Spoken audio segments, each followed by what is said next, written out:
So this is a list of resources that we think will be really valuable, and they'll be on our Facebook page, which you can see. The link is up there if you want to take it down. There's a new, very new report out by 50,000 scientists had input into it. The IPCC report on climate change, it's the latest one that's come out. And you can actually see the summary.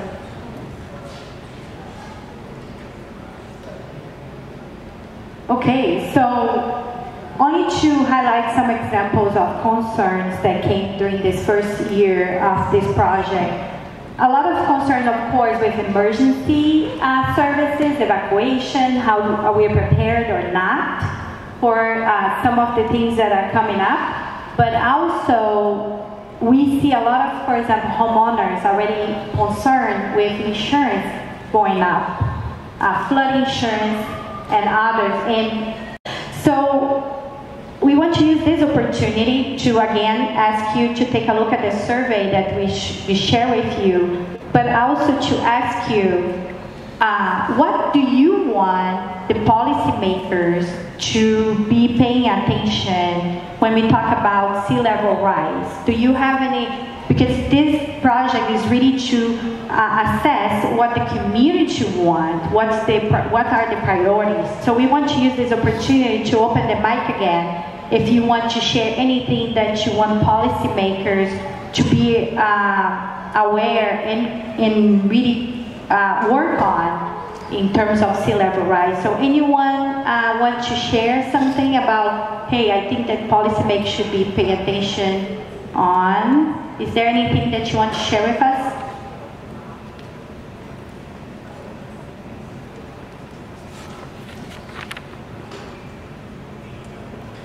No? I got one thing. You got one? Yeah. I don't know how.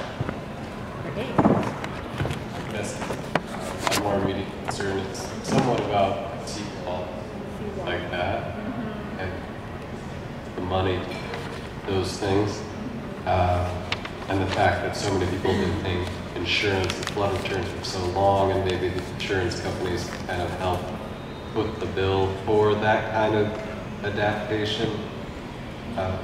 That's it. Right on point.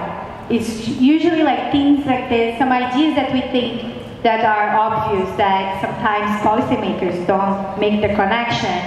But we will put in this report, and your comments and answers for the survey that we distribute will be used in this report.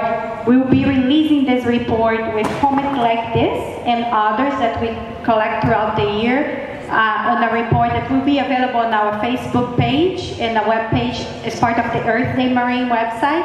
So please check that out, and then we will put also a survey there that's open, ongoing for all of you to be able to, if you think about something between now and when you visit the website, you can share too. So that's a great suggestion. And anyone else thought about anything? Any connections between the policymakers, what's your concern and solutions? No? Okay. So we are going to, we are right on time. We are going to close this forum on sea level rise and climate change issues. Please like our page on Facebook.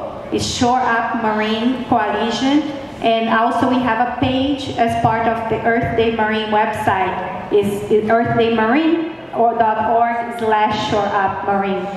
Thank you so much, and thanks Earth Day Marin for the opportunity to share our project today. Okay. Thank you to the Shore Up Marin Coalition for their presentation. Coming up next, we will have Gary Yost and his film, The Invisible Peak. Gary Yost coming up in just a couple of minutes. Take a look at that. So some of the reasons for this project, basically to encourage collaboration among different stakeholders in the community, to assure underserved communities are served actively in response to climate change, and mobilize different constituencies to advocate for prevention, adaptation, and emergency response. So these are some of the reasons for this project, the Shore of Marin. And we work to identify issues that are in the intersection between the prevention and adaptation to climate change and social equity issues. So when we are talking about affordable housing, where we put affordable housing in terms of planning, should we be talking about the sea level rise that is already predicted? Also transit, if we have sea level rise, we know that when we have it more, we will be impacted, the transportation will be impacted. So how can we plan for the future of transportation and transit? So usually the public, the ones that are most dependent on public transit will be more impacted. So how can we plan for that too? So and other issues like health and others. So we are working in that intersection with this project. Okay. Okay, so Sandy will talk about what we found during this year.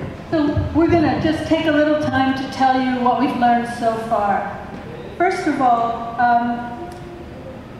there's a high level of agreement about the fact that temperature's rising, that snow is melting, the glaciers are melting, and the sea, as a result, the sea level is rising.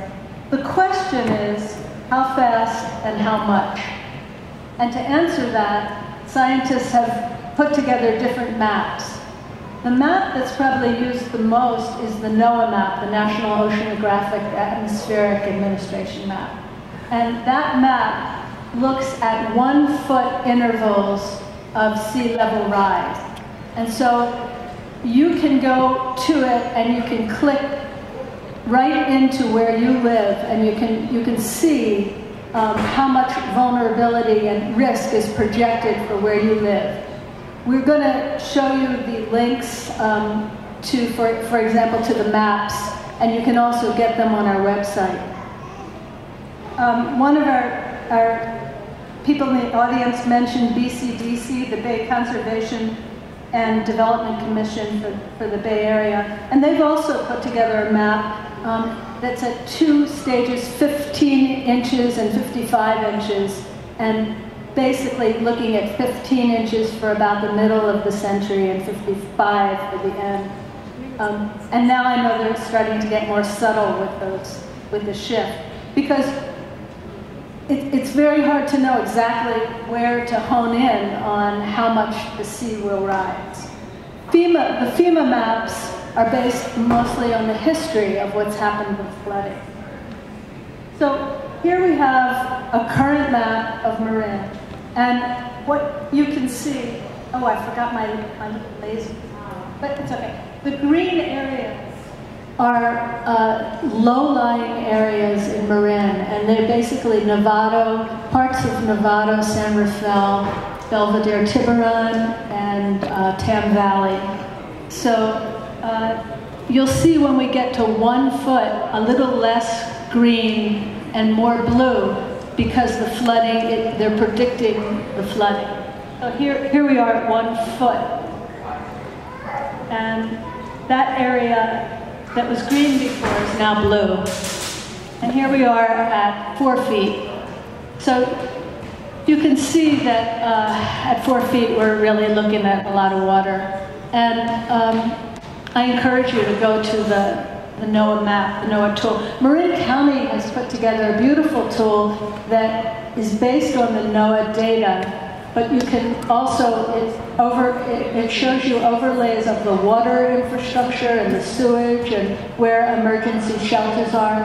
That map is not available right now, but they're planning to have it up on their website.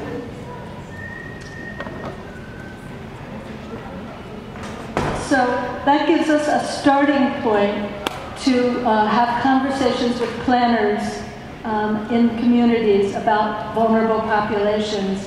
And Erica mentioned we had 2 community meetings, and in those meetings, residents from Marin City and the canal and their neighbors talked together about what they were most concerned about with planners and with the fire chiefs. And we found some empathy starting to build, some conversation. Just to give you a concrete example, there's issues about the water flowing under the parking lot in Marin City, the Gateway shopping center, and it came out in that meeting that the county doesn't own that parking lot. They don't have jurisdiction over the pipes that go under the parking lot. And so this will begin a conversation between residents, the owner of the parking lot, and the county to build advocacy. So the main thing I think we're learning is that it's going to cost a lot of money, and it's going to be very important for residents to have a voice in how that money is divvied up.